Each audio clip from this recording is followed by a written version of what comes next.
Hey guys, Ryan with Catalyst, and today we're going to talk about where to start out when you're picking out beginner boards. For a lot of times it is parents coming in looking for their kids, but not always. A lot of times it is adults, teenagers, but let's just start out with the kids. The most common thing we get in the shop here is, where do I start my young kid out? So there's a couple options, and we'll start from the bottom here, but we have things like the Wave Bandit. These are the Shred Sled Minis. So super inexpensive. These don't have fins.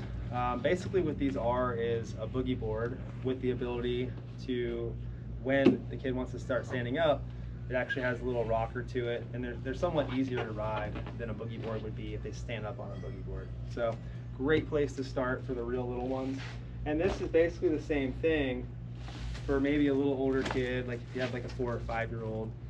These have fins that you can insert here. They're soft rubber fins, so they won't hurt them. And again, it's just a little sized up version of the Shred Sled Mini. This is the Shred Sled. So perfect place to start for the real young kids who, if you're not sure if they're going to stand up at all, and if they do stand up, you want them to have fun. Moving on from that, this is the Beater from Catch Surf, the original 54. A lot of you guys have seen these. These are great. So these can cover young kids from this same age group on up to probably 8, 9 year olds. They're not quite big enough this size for anyone that's over probably 70 pounds, I would say, for beginners at all. But for young kids, this is a great option to start with. And these do come with fins. They're just not shown here. 2 fins.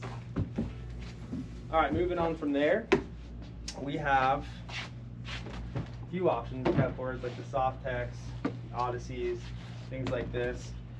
This is probably the smallest board I would recommend. This is a 5/8, but think of this for something like a kid who's, you know, maybe 6, 7, 8 years old, athletic, maybe real light still. Boards like this can work, and the main advantage to one of these, of what we'll talk about next, bigger boards. One of the main advantages is a lot of times the kids can carry these on their own. They're not so wide; they can still somewhat get their arm around them, or at least carry it over their head. Sometimes the kids get a little bit intimidated by the bigger boards. They're harder to flip over in the water when they fall and whatnot. So if you can get them on one of these, if they're light and agile, these can work. So 5/8 to 6/0 range.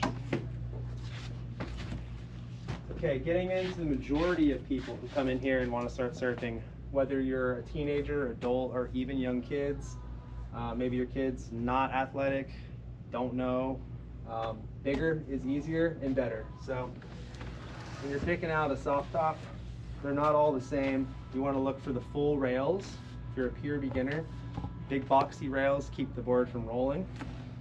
These boards paddle very fast. They're very stable once you're up, and some even have handles. So this Odyssey has a handle. Some of the Softex brands have a handle, and what that handle does is, instead of having to get your arm all the way around the board, you can carry it by putting your fingers in the handle. So a young kid can carry this up the beach, or, you know, from the car by themselves. That's a huge thing for the parents. Makes life a lot easier. All right, come around here. Any adults out there, any teenagers that are over 160 pounds, I would highly suggest getting the biggest board you could find. I'd say a minimum 9/0, like these logs we have here. I would say 8/6 to 9/0 at least. There's just no point to really go smaller. It's just going to make it harder on you. I promise you, I know they look big in the store, especially sitting right here. It looks huge, but they do feel smaller in the water, so keep that in mind. That pretty much rounds it up. You know, I would say the biggest thing for kids, keep it fun for them, make it easy and safe, and for you teenagers through adults, just go as big as you can find. And one last thing I want to touch on is the reason I would say to start with these soft tops over some of the premium boards is the fact that, 1, they're pretty much about half the cost. 2, they're safer. You know, obviously if a kid gets hit or you fall, or it's not going to hurt you. And 3 is the damage that these take. You can beat these up pretty good. You could drop one of these on concrete, it's not going to crack and break and lead to costly repairs.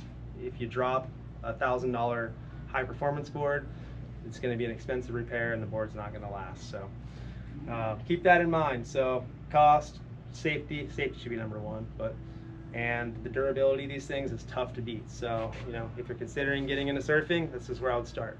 Thanks for watching.